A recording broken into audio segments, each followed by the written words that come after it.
Hi, I'm Jeffers Lewis, and this is a video for the Pixelito Media. Hi, Pixelito. I hope I've pronounced this correctly. They had a question about this animation that I've uploaded recently, where a Genesis 2 character is walking down the street. You can see the full version on my channel. And the question was, how do you merge animations together, perhaps the animation with a scene, and how did you do the camera dolly? And I'm going to create something very similar in this video now. So let's hop right into DAZ Studio 4.9. The exact version that I'm using is 4.9.3.166, and I'm recording this video in May 2017. I've started with a scene here. This is a Genesis 2 character. The character is Claire. Let me see if I can find her. She came as part of the Bell Pro bundle, I believe. And she is wearing the Day at the Mall outfit. This is it, in case you're wondering. And she's also got chase hair, the short hair here. Okay, so this scene is going to be our starting point for the walking animation. You can get all fancy with walking around corners and all that, but I'm going to just have her walk into a straight line. And the way to do that, of course, is using aniBlocks.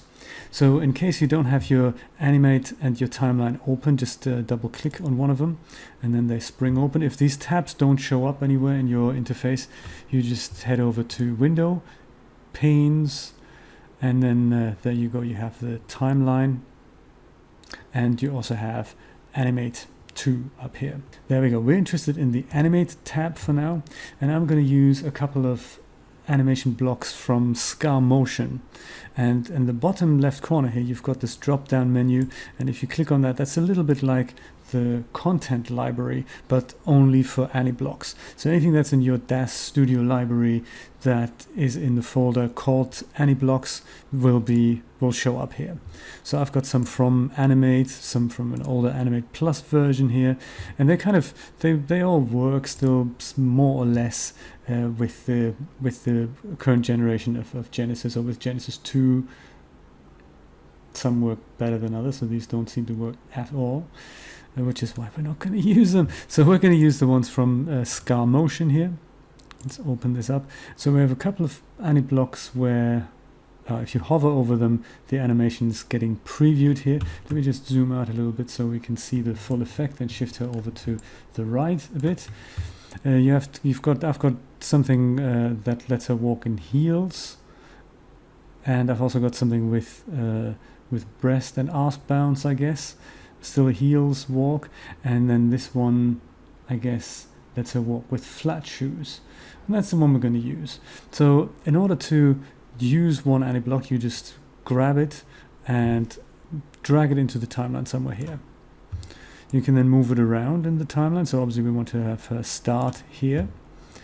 And now I can play my animation, which is only 24 frames or whatever the frame rate is. I'll check that in a second. But she's kind of jumping back to the end, so we don't really want that. Let's extend our animation to something, well, maybe 10 seconds, and then we click on the aniBlock once, and that brings up these two handles there, the black and white thing here, like a little arrow. And if I drag this to the right, then this aniBlock gets extended to the very end here. Maybe I'll let it up to here, and then I'll adjust my animation duration accordingly with the end of animation slider here. Now these little black indications here, that means this is where the aniBlock gets looped. And this means now that in an ideal world, she will just keep walking and walking and walking. She's walking so much that she's kind of walking out of frame, but that's cool. We're going to trust she just keeps walking, and we're going to follow her with the camera in a moment. That's that. I guess I'm going to save that scene. I just created a folder on my desktop and created that scene earlier, so I'm just going to save over that. And now we could start rendering this. We can play with the camera already, but the background plays a vital role in here. So I'm going to merge this scene with just the animation into a background scene. And for that, we're going to use a scene by Stonemason. I'm going to start by creating a brand new scene for that.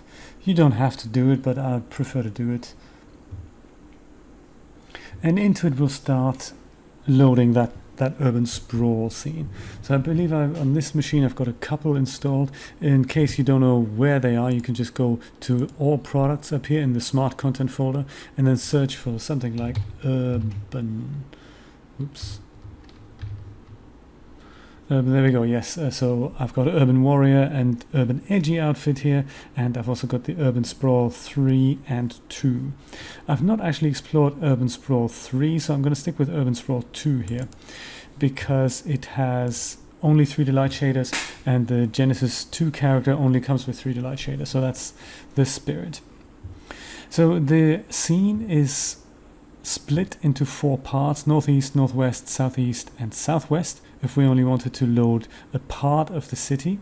Or we have this one here, Urban Sprawl 2, which is the whole thing. So I guess we'll just load the whole thing and see what happens.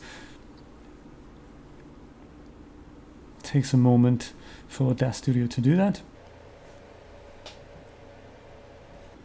And there we go. So this is our city scene. Now let's see where we would like her to walk. Somewhere interesting, perhaps.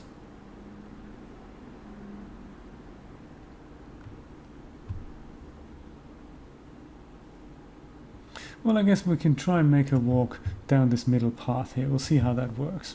So in order to get our character into the scene, I'll head over to File, Merge, and then I'll just go and open the Claire scene, and that'll just be merged into this scene. If you had any cameras and lights, they will also be automatically merged in. Luckily we didn't have that. That could potentially become a little bit confusing.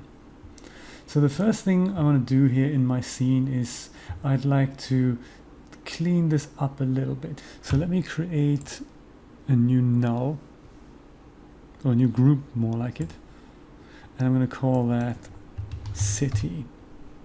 And into this group I'm going to select all these city blocks, including the sky dome, and I'm going to drag them down here. And the advantage now is that I can just close this down and I've got the city and the character.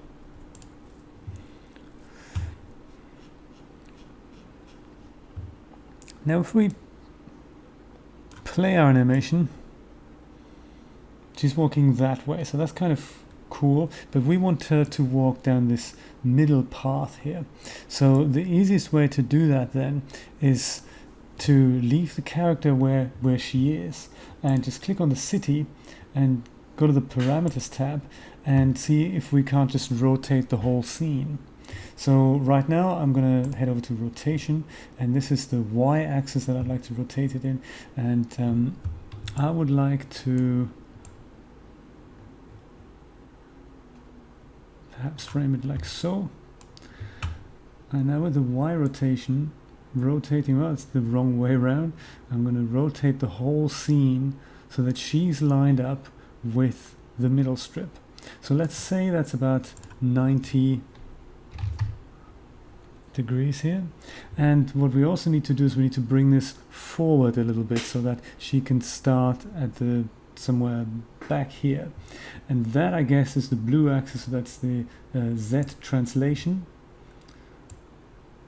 No, that's the wrong way.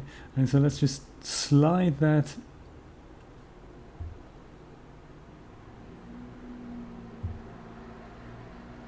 to somewhere here. We'll make her start here. Yeah, perhaps this is cool. I like to round numbers up, so 3300 makes it easier to reproduce things later. So that's that. If we play the animation now, we'll have Claire walk down the road.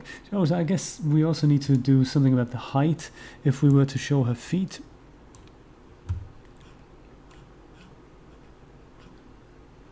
Yeah, so we can either move the character up, or we can tweak the city again. So I think I'm gonna do that.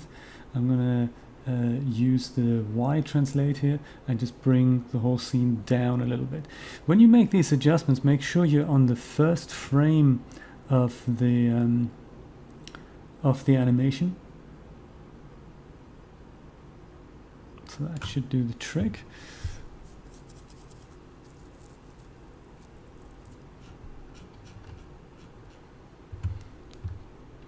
The city scene has, I believe, got a slight slant to it, so if we were to keep going with that, then we would notice that she basically walks on the grid, but the city is kind of going down, slopes down. So we could of course address that as well, but I think because this is a fairly quick demo, I'm just going to make sure that the first few steps look okay, and then I'm just going to make sure I'll zoom into her a little bit so that we don't see her feet on the floor. All animation trick. So there we go, that should be good.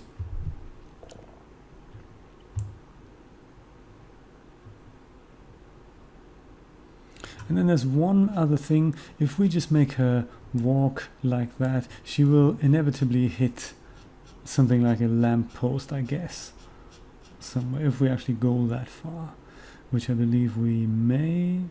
No, we do not.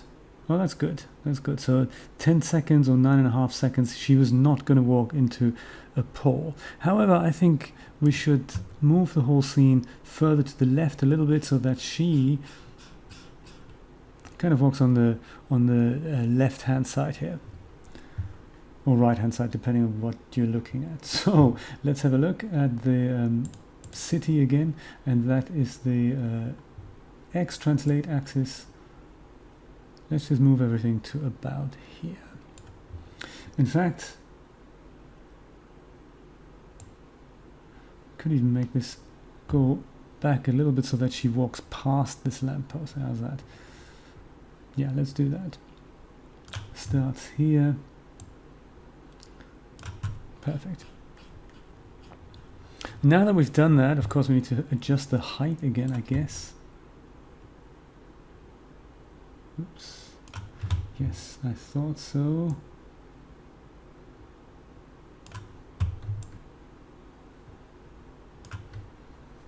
Or are we okay? Oh, there we go. Okay, so I can actually see that this is also a high heel walk. You can tell by the way that she never puts her feet flat on the ground. Can you see that here? The feet are always in this awkward high heel position.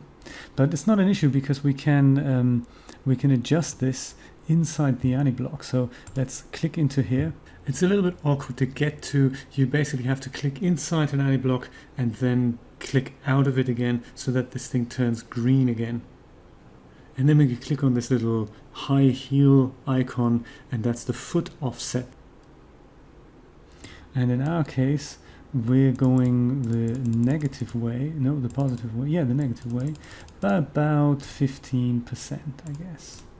Perhaps 10 is enough. We'll try 15, and let's see what that looks like. It's still a little bit awkward.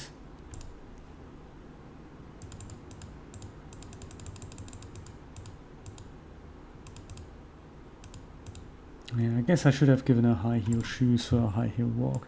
I thought this was a walk that doesn't have high heels. So it looks a little bit weird there with her toes, because they keep pointing upwards. But it's fine, you know, if you give her high heels, then, you know, this is going to look fine. And if the high heels don't touch the ground as you like, then this is this option here that you can use the foot offset in the aniMate timeline. Right, let's save our scene just in case, and we'll call this just animation. And this is going to take a little bit longer to save. And now it's time to set up the camera. Right now we don't have a camera. So our camera wants to follow her along. And I think I'm going to start Well, first of all, by having a look at the render settings, and I'm already on 3D Light here. Obviously, feel free to use iRay if your shaders support it, and head over to General, and let's have a look at the pixel size.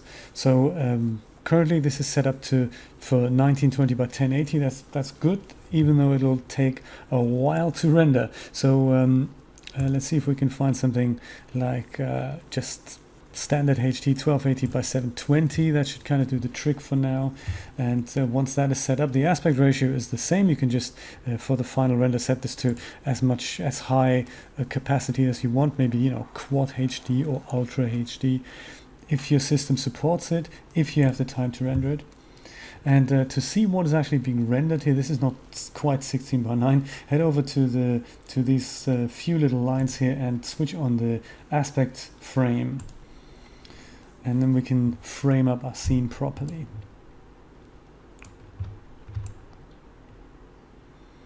So I think I'll go for something like this for the beginning. And then I'll let the camera zoom in closer to her. So I'll get a little bit of negative space here with her. Just a little bit. I think this is going to be a nice start. So if we start playing this back now, she'll just walk out of the frame, and we don't really want that. We want to follow her with the camera. So first of all, what we need to do is we need to create a camera so that we can actually manipulate it during the animation. And the easiest thing to do that is by heading over to Create and going over to New Camera, the first item here. And because I've already set up my viewport the way I'd like the camera to frame it, I can use the Apply Active Viewport Transforms, and therefore the camera will now have the exact same framing as I've got it here. So accept that, and let's look through the camera. So the perspective view is kind of like a director's camera. You can move it around, much like the front, left, right, back, top and bottom views. But the thing that you want to use for an animation, if you want to manipulate the camera, is in fact your own camera. So let's do that. And let's keep a close eye on the properties panel. So I'm on my camera now. My camera, with it being selected, it is also selected in the parameters tab here. And I'm interested in the translation. Our character is walking into this direction here, and that is the blue axis, and the blue axis is the Z translate. So as she walks towards the camera, we can move the camera back, like so. Now, the camera doesn't really acknowledge anything that we do here in the aniMate timeline. So what we want to do is head over to the DAZ Studio timeline, and every time we move something here, it will set a keyframe automatically. Oops. You just set that camera back and switch that over to here. And the first keyframe is already set, which is correct. Should this not be the case, or you want to add additional keyframes, then head over to the little key icon with the plus, and it tells you it create a keyframe at the current frame. So every time you see a black little triangle here, it has a keyframe there. So we'll just follow Claire along a little bit. We can probably just go to the very end of the animation and then just see if we find something there. Let's do that. Wrong direction. So I'm on the last frame of the animation, and I'm just sliding over to the Z translate. So there we go. So maybe towards the end, I'd like the camera to be somewhat here, and for her to walk past the camera, and perhaps, you know, turn it around a little bit as well.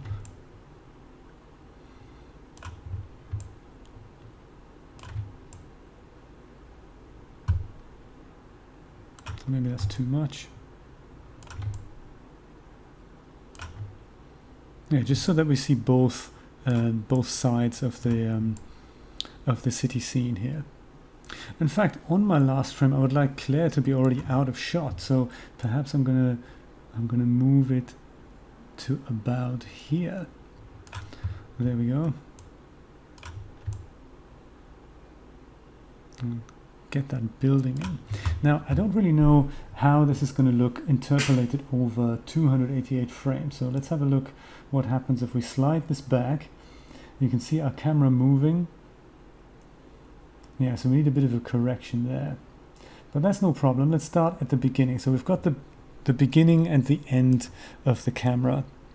And now we're just going to add additional keyframes with additional framing for other things. You can spin the camera around the character if you like. Totally up to you. So perhaps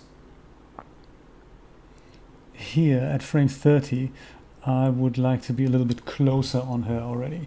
So roughly frame 30. It doesn't have to be absolutely accurate. So I'll zoom in a little bit and move her up a bit.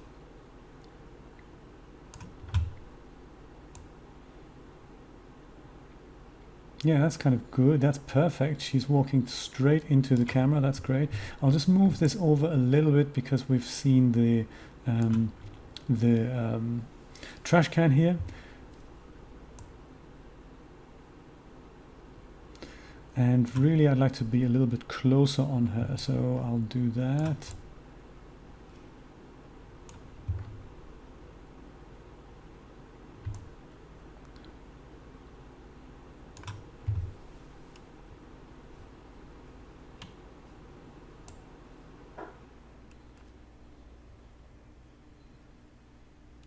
And we'll keep walking, so we don't want to cut off her head, so let's move her down a little bit. Perhaps go a bit closer because obviously, you know, she's our main character here. Dude, I said down further. There we go, perfect.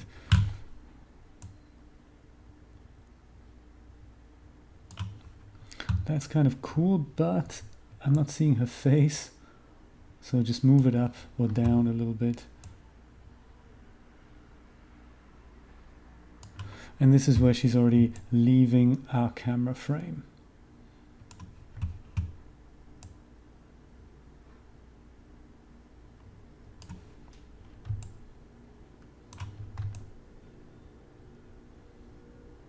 So perhaps I want to frame more of that house in here.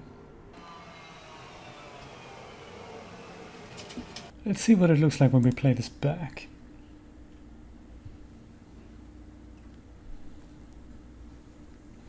On the whole, okay. I like the beginning, I like the end. But what I don't like is this bit here, where the camera seemingly kind of jumps too fast from this keyframe over to the middle here. And then it gradually kind of corrects itself. So I guess that is this keyframe here. Park the playhead over it, and then we're going to just move the whole framing over to the right a little bit. Oops.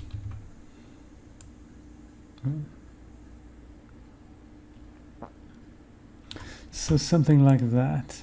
That should be a bit better.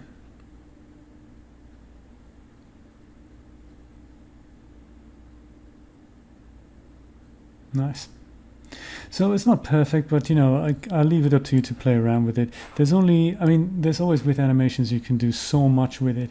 One thing I would like to do is put some traffic here on the left and on the right, so that moves just on the sides. That'll look quite nice.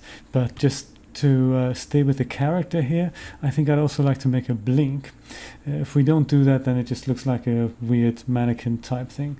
So I guess we blink about once every second or once every 2 seconds. So let's say once every 40 frames, roughly like that. So we'll leave her unblunk in the front and just head over to frame 40. And now we need to select the Genesis figure here. And let's find her eyes. They're usually under pose controls. And you can just look for eyes. And there we go, eyes, head, there it is. Eyes closed, there we go. Closed and open. So right here at frame 40, notice that all the other keyframes have gone away because those were the camera keyframes. And we're now setting keyframes for the Genesis figure. So right here, we're going to set a keyframe And that's already happened here. In case it hasn't happened, with eyes open, set a keyframe. Then move the playhead forward 2 frames. So this is 1 frame, 1 more frame. And now the eyes are closed. So we close our eyes quicker than we open them. Maybe she doesn't have to close them up to 100%, maybe 90% is good enough. So that's 2 frames. That's already set a keyframe because we changed the value there. Now let's go forward 4 frames, 1, 2, 3, 4, and open the eyes again. So closing happens quickly and opening happens not so quick. Let's see what that looks like. Well, I guess we'll see it better in the animation, but we'll stick to this kind of scheme here. Set over to frame 80 and let it blink again. 80-ish. It doesn't have to be, exact. Set a keyframe. Step forward 2 frames. Close the eyes. Step forward 4 frames and open the eyes again. 80, then it's about 120 here.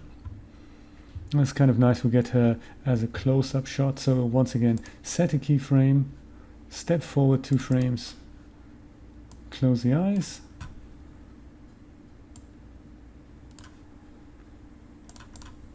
step forward 4 frames, and open the eyes again. And then the next one is about 160.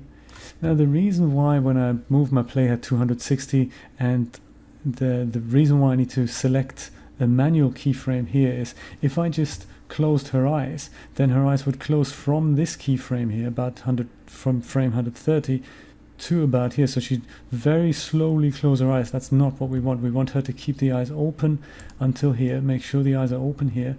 Then within the next 2 frames, she's going to close them. And then over the next 4 frames, she's going to open them again. If you have a lot of this to do, you can even select, you can create your own aniBlock just for the eyes and then overlay that.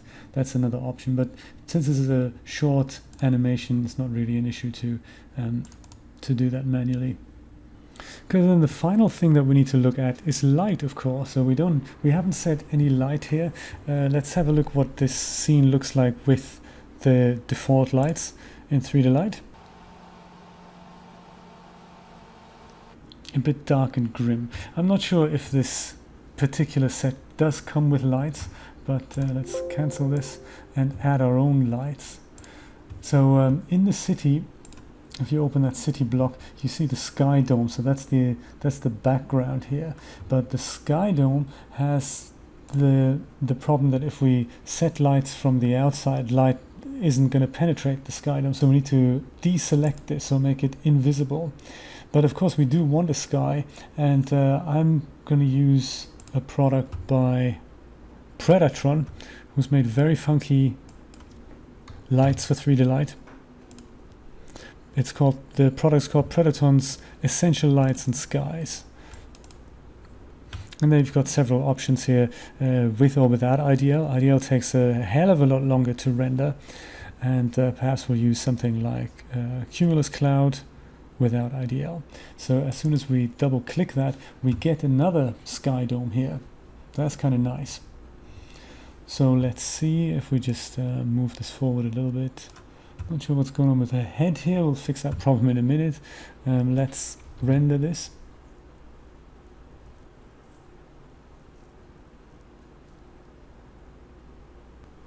Much better. Takes a little longer to render, but that's mainly because of the character's skin. And I think I'm happy with that result here. For the final touch, let's use a bit of traffic on the left and the right. And you can of course use your own car objects or your own truck objects or whatever you've got in your library. I'm going to use a couple that are included with this set. I'm going to park my playhead on the very first frame here, and I don't really know where they are, so I'm just going to look for them. Just going to type car.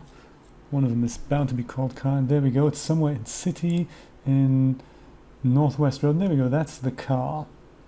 Okay, that's good to know. Let's switch over to the perspective view. And with the car selected, click this square icon here.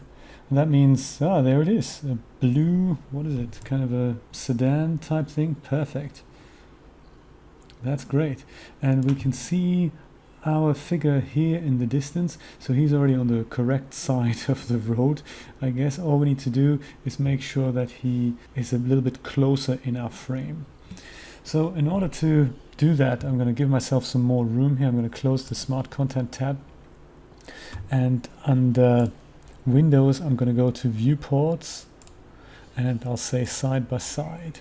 So now I can see the perspective view over here, and I could see my camera on this side. So obviously not really with iRay, we're not into iRay. Texture shaded is fine.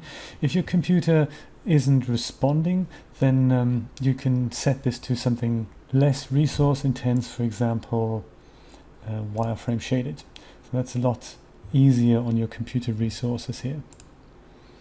Make sure we select the first camera one here, and with this car selected, let's close down eyes here. Under translation, he will also go into the Z, not into the Z axis at all, it'll be the X axis.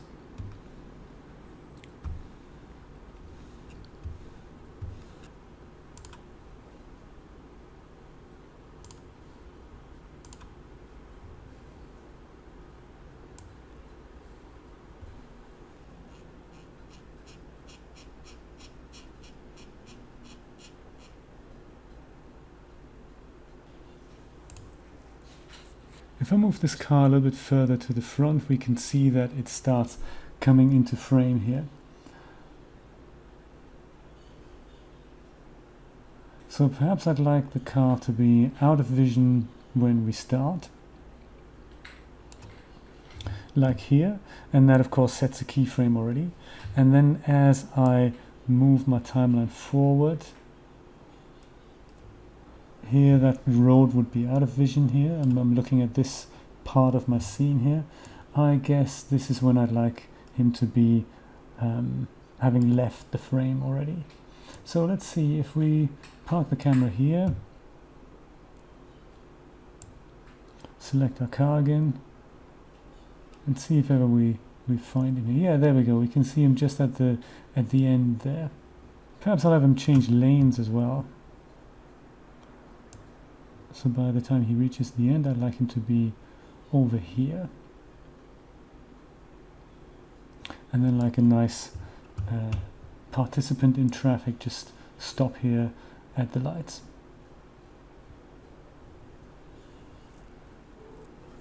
Great, that's one car. Perhaps on the other side of the road, I'd like to have something like a truck. I know a truck's included here, so let's search for truck.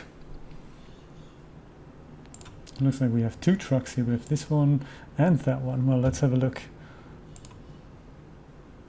I keep switching between any of these modes here and texture shaded just to get an impression of what that truck may look like. So with the truck selected in the perspective view, I can click this square button here, and that will zoom in onto my truck. There we go, it's a white truck. That's kind of nice. And the other one, if I select that, and again, oh, it's a blue truck. Well, I like them both. Perhaps I'll just use the truck number one first.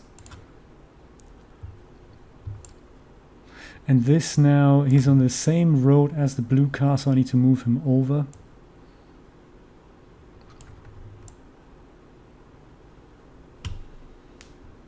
To the other side of the road first. And then of course I need to turn him around because he needs to go the other way. And that's on the Y rotation. Just turn him by 180 degrees. There we go.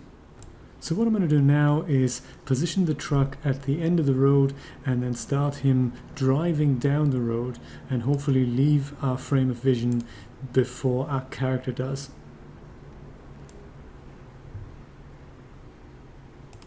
So there we go, one car's going to the front and one car is just overtaking her.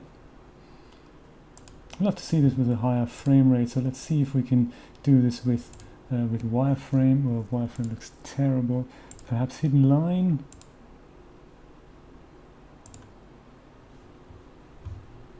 Yeah, lit wireframe. And I'll go back to the single workspace here.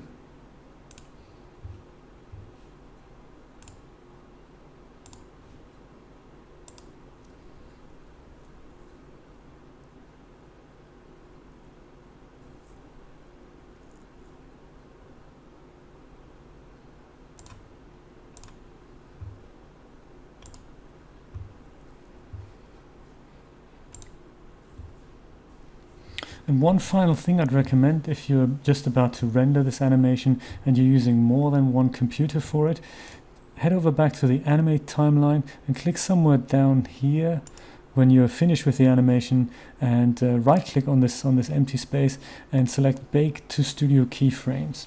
If you do that, then her walk will literally be baked into the DAZ Studio timeline and not rely on the aniBlocks anymore. The reason why this is important is because the aniBlocks kind of interpolate the walk every time. So if you were to bring this scene to a different computer so he can render half of the scene, you'd see that the background and the camera panning and the traffic is going to be rendered absolutely correctly, but the character may be at a different position. And that is because the keyframes are not exact with aniBlocks. They are kind of interpolated. So to make sure that doesn't happen, you can select Bake to Studio Keyframes. It'll give you a little warning so that the control will be taken over to the timeline, and it takes a moment for it to calculate all the steps. And from now on, you don't have to worry about the aniBlocks anymore. In fact, we can literally remove it here if we wanted to. Yet on our timeline, she's still walking down the road. That's what we wanted. And here's our full animation rendered out at 1080 by 720 in 30 frames a second. Not so bad for a quick example. There's a lot of things that we could improve. We could probably put more traffic into this, or we could increase her facial features a little bit, or make her body move more or whatnot. But I'll leave that up to you. The principles are definitely the same. That was it. Thank you for watching. I hope this was helpful. If you would like to see anything else, please let me know in the comments, and don't forget to subscribe to my channels. Also, share this video with friends, family, and total strangers. I will see you next time. Bye bye.